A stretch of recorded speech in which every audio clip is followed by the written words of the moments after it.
Hola, buenas noches. ¿Cómo estás? Uy, otra vez estamos. Otra vez, estamos siendo Dame cortados. chance, ahí estamos, ahí sí. Ahí Hola, una buena noche, gracias nuevamente por acá para conversar. Yo creo que cuando dijimos la otra vez que nos íbamos a ver, no pensamos que era tan pronto, pero en este tan caso pronto y en esta todos situación. los días. Una peor de nuevo, Gabriela. Ya, qué cosas. Bueno, primero preguntarte, por supuesto, sobre cómo los tomó la decisión del CNE de adelantar las elecciones slash votaciones, aunque ellos dicen que no son elecciones anticipadas, solo que anticiparon las elecciones, que vendría a ser lo mismo. ¿Cómo tomaron eso dentro del partido? Y por supuesto, me imagino que les movió muchas cosas. Sí, no, digamos que veníamos advirtiendo que iban a buscar cualquier pretexto, no solamente para suspendernos del partido, quitarnos el partido, sino para alterar el proceso electoral. Lo que está pasando es una evidencia más de la ruptura democrática en el país, lo cual es sumamente grave, porque no solamente suspenden a una organización política que además es la más grande del país, han retirado de lista de organizaciones políticas a algunas organizaciones políticas previo a este lanzamiento del calendario.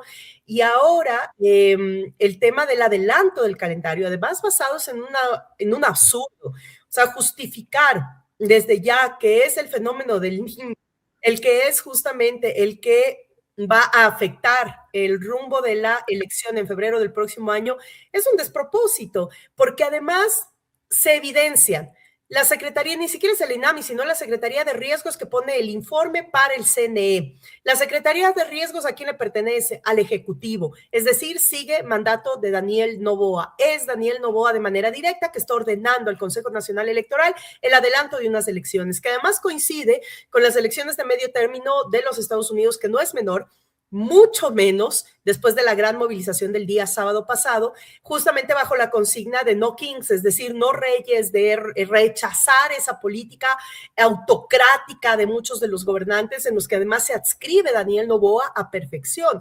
Entonces, no es casualidad, no es aislado, es parte justamente de esta componenta de la trampa. Daniel Noboa está haciendo trampa al pueblo ecuatoriano, y en eso, por supuesto, que la Revolución Ciudadana no solamente vamos a seguir impugnando lo que nos corresponde como parte de esta suspensión absurda que hemos recibido, sino que además el día de hoy en la tarde ya ingresamos un documento al TCE, justamente un recurso subjetivo, muy bien articulado y redactado, porque además estamos demostrando cómo sí se afectan con el nuevo calendario electoral los días que dice la norma democrática ecuatoriana para los temas de procesos electorales. Hay varios momentos en el calendario electoral que se ven afectados, lo cual inhibe la participación óptima de las organizaciones políticas. Y con esto esperan que cambie el CNE o que tome otra decisión. El TC. El TCE, perdón. Esperan que revea esta situación.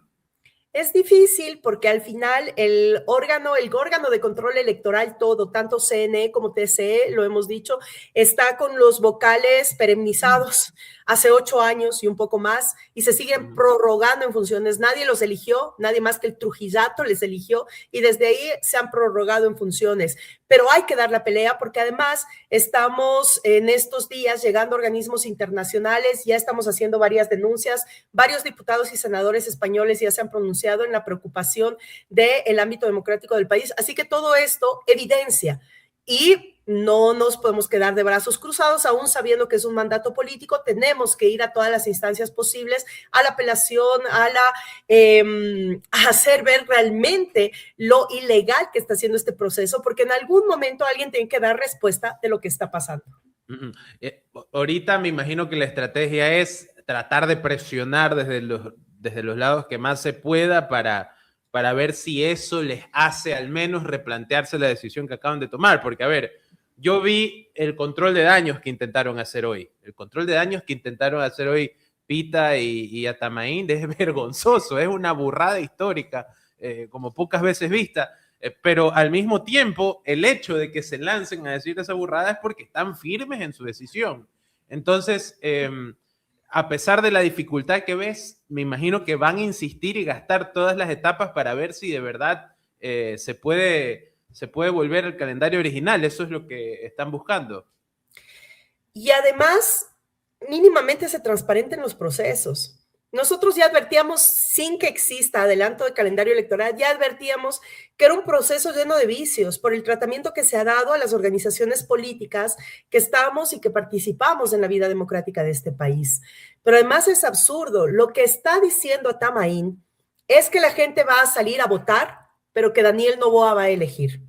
Eso es precisamente el mensaje que dio esta mañana y como tú dices, les pegó tan fuerte los medios de comunicación, los periodistas, la opinión pública, las organizaciones políticas sobre el tema del cambio electoral que hoy salieron los dos y salieron mal parados, porque igual cuando a Pita le preguntan el artículo del Código de la Democracia en los que se basaron para esto, no saben responder, es decir, desde ahí hay un vacío que es además un vacío intelectual, un vacío de concepto, pero producto de una ilegalidad. No pueden dar forma legal a algo que es absolutamente ilegal y eso quedó evidenciado totalmente el día de hoy por parte de los dos voceros.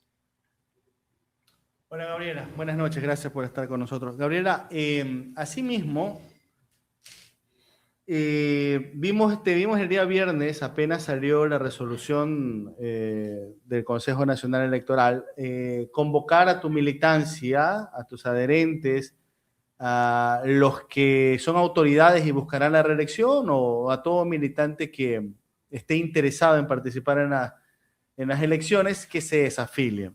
Pero asimismo te vi que ayer como que ya han tenido que salir a decir, muchachos, pero no somos todos, solamente es este grupo. Cuidado, nos van a hacer lo mismo que Unidad Popular. ¿Me podrías dar ciertos datos? Actualmente, ¿cuántos militantes tienen afiliados y como adherentes permanentes el partido? Y dos, de ustedes supongo que ya tienen mapeado en todo el país, a ver, entre concejales, prefectos, alcaldes y gente que quiere participar, ¿cuántos más o menos deberían desafiliarse para lo que serán los procesos internos de ustedes? Sí, en efecto, el padrón electoral en el Consejo Nacional Electoral dice que tenemos un poco más de 270,000 adherentes a la organización política. El próximo periodo electoral, el pueblo ecuatoriano va a las urnas a elegir a nivel nacional algo como 11,000 personas. Entre juntas parroquiales, concejalías, alcaldías, prefecturas, principales, suplentes y Consejo de Participación Ciudadana y Control Social. Entonces, uno de los temas que hemos dicho con absoluta claridad es, no crean que porque nos suspenden el partido y porque adelantan el calendario no vamos a estar en la papeleta. Vamos a estar en la papeleta y en ese sentido estamos asegurando tener un cobijo nacional de organizaciones políticas que a nivel nacional, por supuesto, cobijen las candidaturas de la Revolución Ciudadana, pero también vamos a aceptar muchos de los diálogos que se nos ha propuesto en territorio, tanto desde parroquias hasta cantones en temas de alianzas locales. Es decir, es fundamental que en este momento, como estamos viviendo el país frente a una crisis multidimensional, el debate no sea simplemente ganar una elección o ganar un espacio, sino qué es lo que disputamos cuando nos presentamos a una elección local. Y es justamente una alternativa de un modelo país que además está arrasando.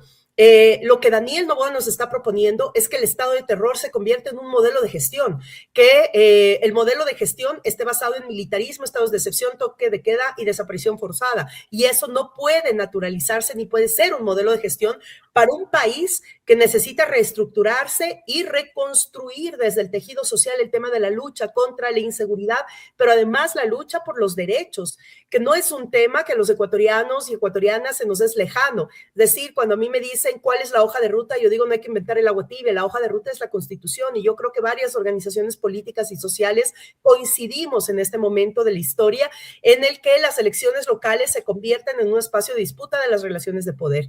Y si vamos a eso, entonces vamos a lograr una sinergia entre varias organizaciones sociales que a nivel territorial estamos debatiendo y pensando lo mismo, preocupados en la realidad y en la coyuntura del país y sobre todo en las familias ecuatorianas. Así que vamos a estar en papeleta, estamos promoviendo esos procesos.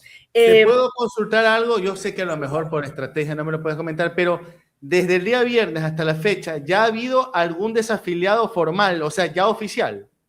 Sí, hay compañeras y compañeros que están presentando desafiliaciones. No, muchos pero van a ya cerrada la desafiliación. A ver, ¿por qué te lo pregunto?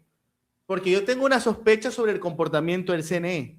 Yo sé que la ley dice que una vez que uno presenta su desafiliación es algo automático y listo.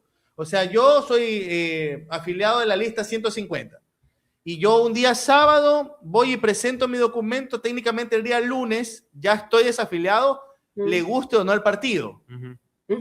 Sí, porque es un derecho individual. Exacto, porque es un trámite individual. Pero yo te digo, ¿ya hay algún caso oficial desde el día viernes a la fecha de alguna persona que ya haya salido del partido o todavía está en trámite? O sea, está en trámite porque además el viernes y ahora han hecho solicitud presencial varios de desafiliación. Ahora tenemos que esperar que lo saquen del padrón y luego el sistema tiene que arrojar el certificado de apoliticismo. Colapsó el sistema. Ahí te doy toda la razón. Es decir, el fin de semana colapsó el sistema.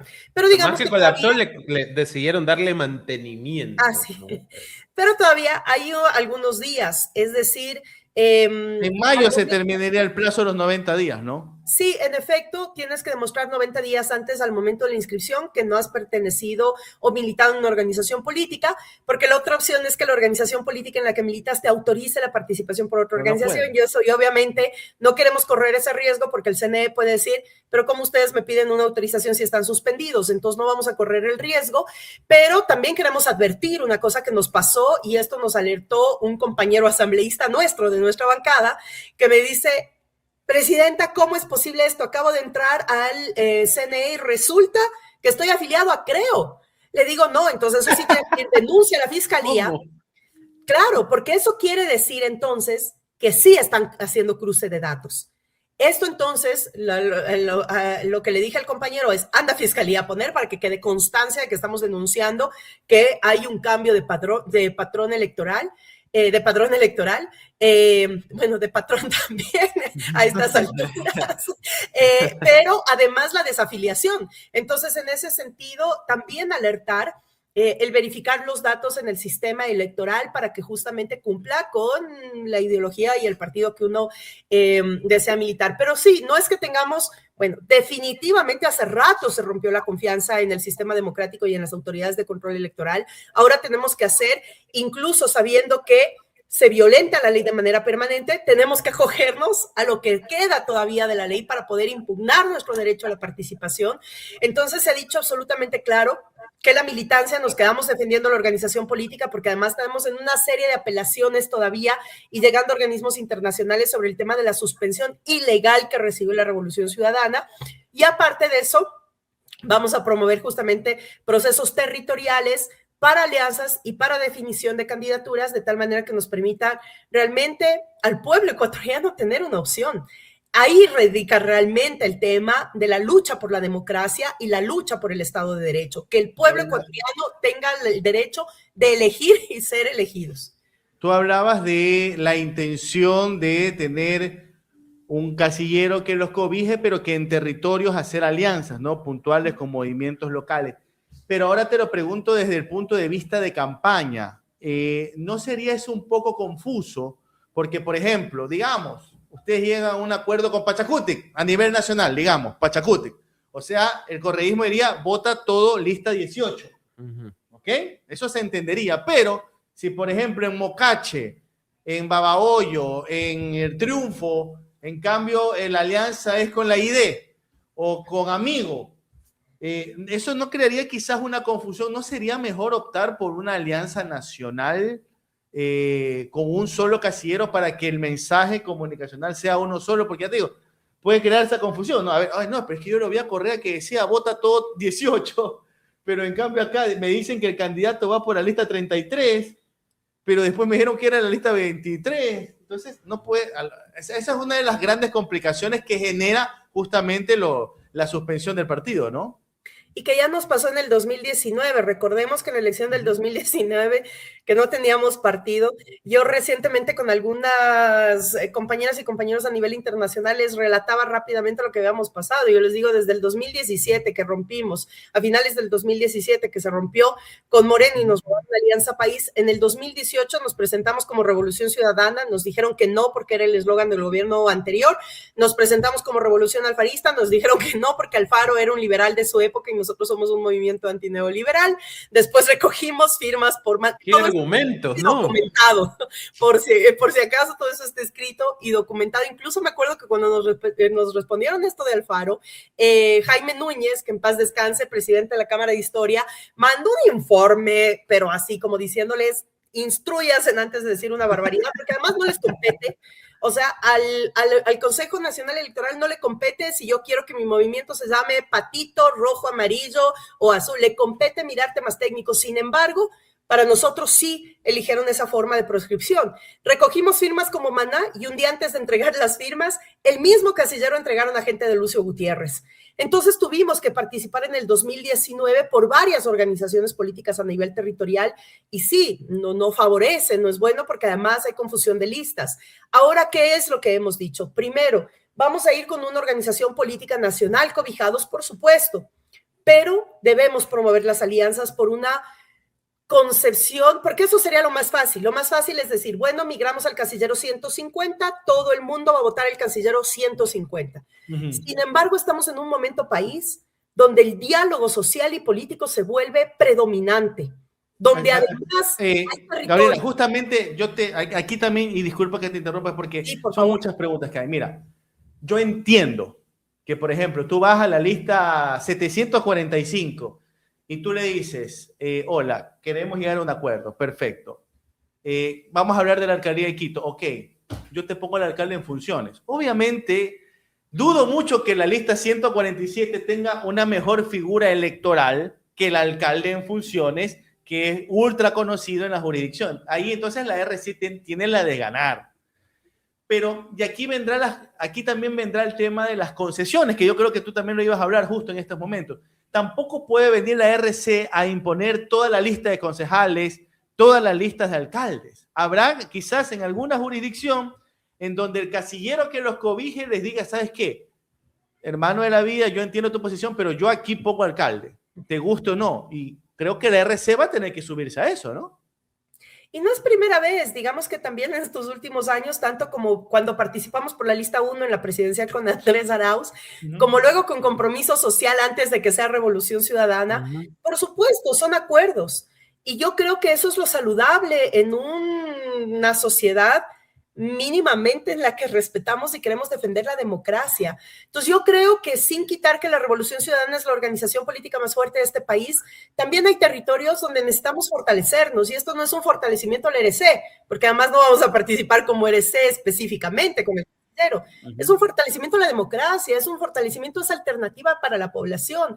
Estamos hablando de familias que hoy mismo están pasando ya en un par de horas más, toque de queda, familias que están viviendo en 6 de las 10 ciudades más peligrosas del continente. Estamos viviendo en familias donde no hay trabajo, no hay salario digno, donde la primera opción es migrar antes de que sus hijas e hijas sean reclutados por el crimen organizado. Entonces, en esa coyuntura y en esa realidad país, no podamos darnos el lujo de la ceguera.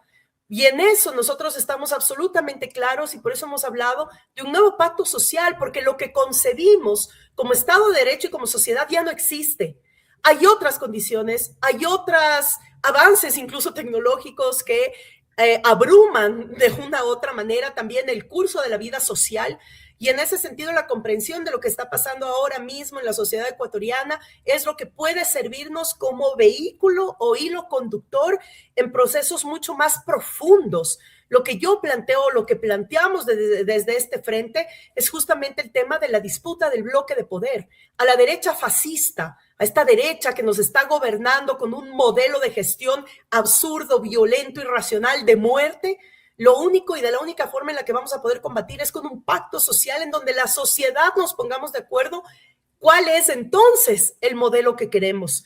Y solo ahí vamos a poder combatir justamente este modelo nefasto. No es el pasado, no es correísmo, anticorreísmo. Yo creo que este momento incluso nos sirve para romper esas falsas dicotomías y decir, a ver, ¿en qué país queremos que vivan nuestros hijos y nuestras hijas? ¿Qué país es el que vamos a heredar? Además, cuando el gobierno, al que no le importa el pueblo, porque en noviembre votamos específicamente cosas puntuales, respeto a la Constitución, no presencia militar extranjera en territorio, le ha valido a este gobierno, no le importa el pueblo, no escucha el pueblo, no está con el pueblo, pues entonces va a seguir actuando de la misma forma. Pero aquí solamente una organización política de base y desde abajo es lo que nos va a permitir reconstruir la sociedad, y eso no es fácil, no se lo consigue de la noche a la mañana, peor aún con el proceso electoral de locales, pero creo que sí hay pasos que dar, y creo que este es momento importante para dar un paso en ese sentido.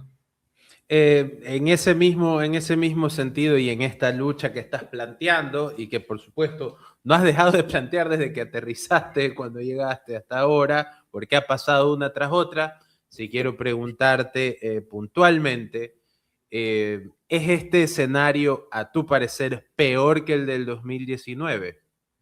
Sí, peor que el del 2019 y peor que el del 2006.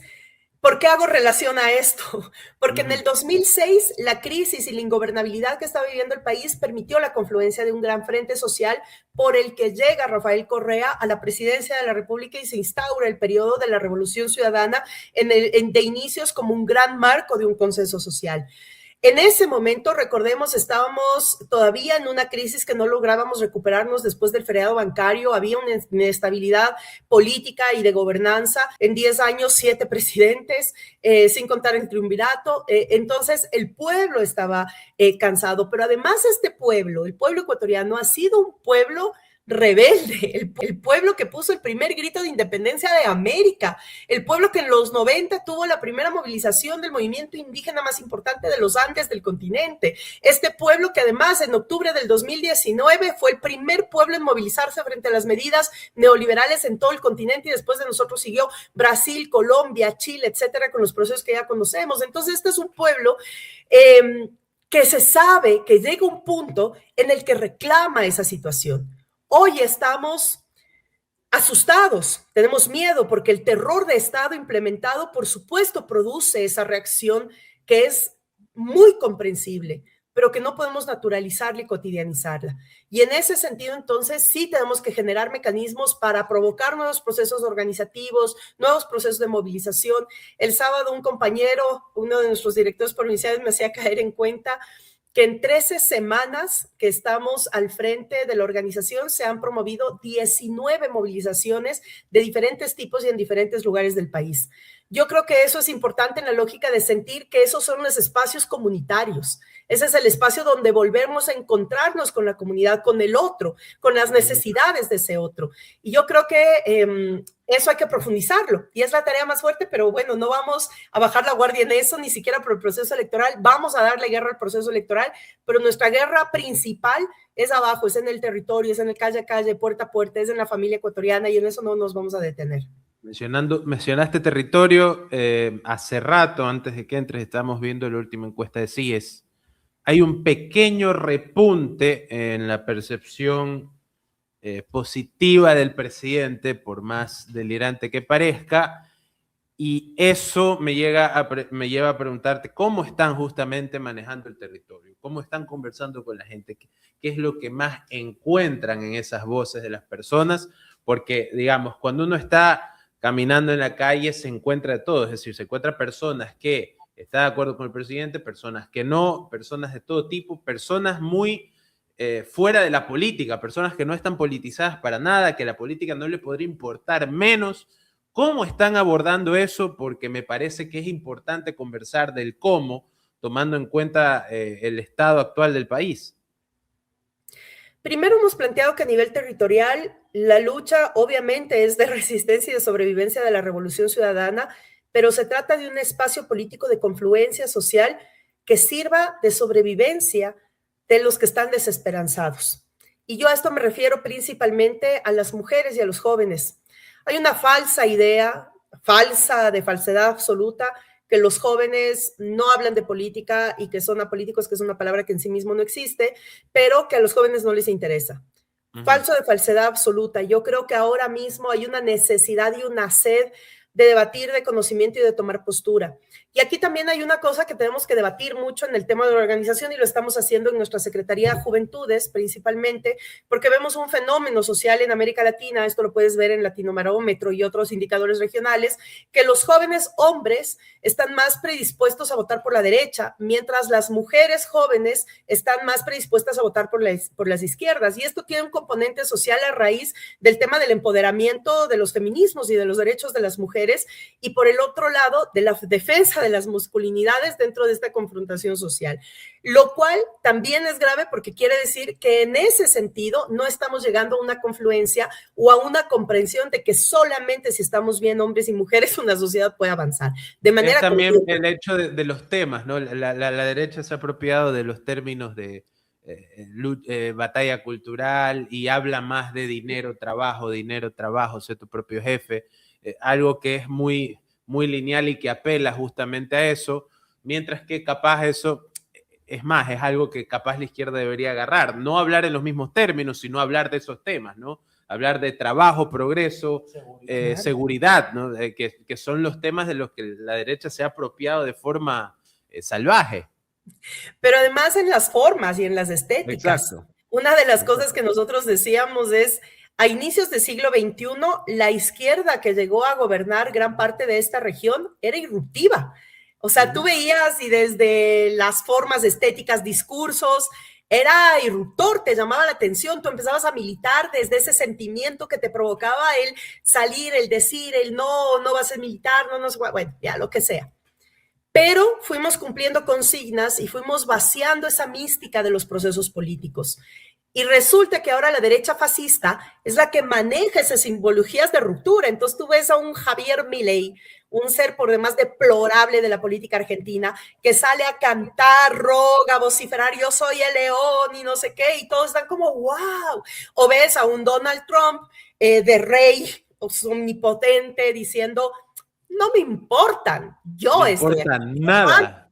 ¿Ya? Entonces, claro, esas formas disruptivas en momentos determinados de la historia, cuando no le estás dando debate a la sociedad, cuando vaciaste la política, se vuelven las formas que tú estás mirando y que empiezan a generar tendencias.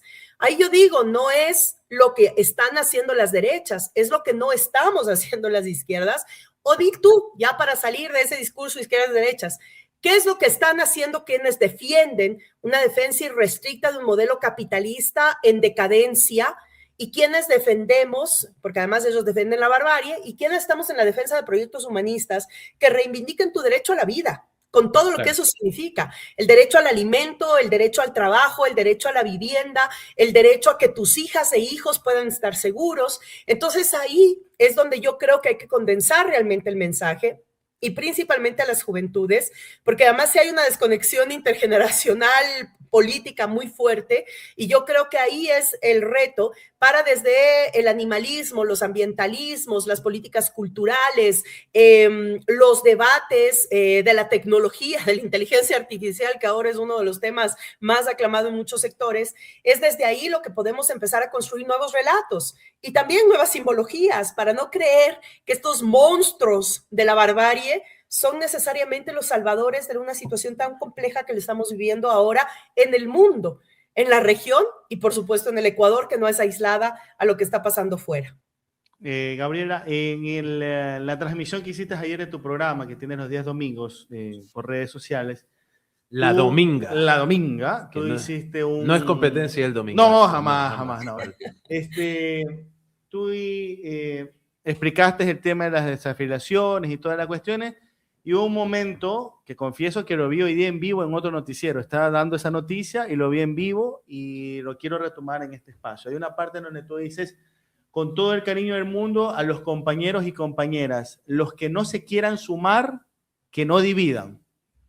Y en ese contexto, no lo dijiste en tu video, pero yo me atrevo a decirlo, es un mensaje que tú le estás dando a Luisa González por sus declaraciones contra Paola Pavón, que tuvo el otro día en Twitter, y que generó un debate, que yo creo que en toda organización política hay que darla. Yo te pregunto, le pregunto más que a Gabriela Rivadeneira, le pregunto a la presidenta de la RC en estos momentos. El tibiómetro, ¿cuánto va a influir el tibiómetro en estas elecciones? Porque, a ver, yo sí soy partidario de, con todo lo que ha vivido y con toda la gente que ha pasado por la RC y que ha terminado siendo un desastre para el país, creo que sí hay que ser muy cuidadosos, pero tampoco que sea la gran línea que impida cualquier acercamiento con otra fuerza. ¿Cómo hacer malabares con esos dos temas? Es que si no sería contradictorio al plan del pacto social. Y yo creo que, a ver, tanto la Revolución Ciudadana, que en su origen fue una amalgama de unidad, es decir, teníamos muchos procesos, muchas tendencias, pero un conductor absolutamente claro. Es lo mismo que nos pasa hoy. El conductor, que es Rafael Vicente Correa Delgado, sigue marcando ese hilo conductor de la ética política. Yo lo he dicho, para mí la línea roja es la ética. Lo que sobrepase esa línea ética, pues no puede ser aceptable en nuestra organización política. De ahí que los debates, porque no todo es blanco y negro, hay colores, hay matices, hay territorios, etcétera, pero hay líneas éticas. Y el mensaje que yo di ayer en la Dominga, y gracias por traerlo a colación, el tema de lo que no sume, que no divida, es justamente basado en un proceso de reestructuración que también está a nivel territorial. Es decir, hay compañeras y compañeros dirigentes provinciales que yo no puedo concebir como un dirigente provincial, siendo un conductor provincial, no le invita al alcalde porque le cae mal, o no le invita al director del colectivo, a quien dirige el colectivo, porque no es que hace 10 años me viró la cara, o sea, no puede pasarnos de eso en este momento. Y no hablo solamente de un tema de nuestra organización, lastimosamente es parte de la cultura política que no ha sido debatida y no ha sido asumida desde las organizaciones políticas con madurez y seriedad. Y esto es un llamado a todos nosotros, porque creo que además el país merece una representación política que valga la pena, que le escuche y que sea su voz la promotora de esas necesidades. Pero hemos llegado también a una crisis de representatividad política. Y en ese sentido, el tema de los acuerdos, de llegar a territorio, de levantar nuevas estructuras territoriales que estén acorde al momento de fortalecimiento de base, todo eso depende de poner, porque como yo digo, todos somos buenos militantes y tenemos que lograr ser buenos militantes, pero no todo buen militante es buen candidato. Y no todo buen candidato quiere decir que tiene que acaparar el espacio del movimiento. Entonces, cada cosa tiene que irse ordenando para la finalidad que es construida. Quienes asumimos la conducción del movimiento no podemos ser candidatos. Quienes son candidatos tienen que ser candidatos. Entonces, creo que ese es el momento y por eso mi llamado a que además los temas se traten a la interna. En medio de la violencia y de la barbarie que estamos viviendo como país, lo que peor podemos hacer es exponer diferencias que son válidas, que son legítimas, que pueden ser tratadas en otros espacios, en redes sociales. Las redes sociales no son el espacio para mediación política ni para tratamiento de temas políticos estructurales.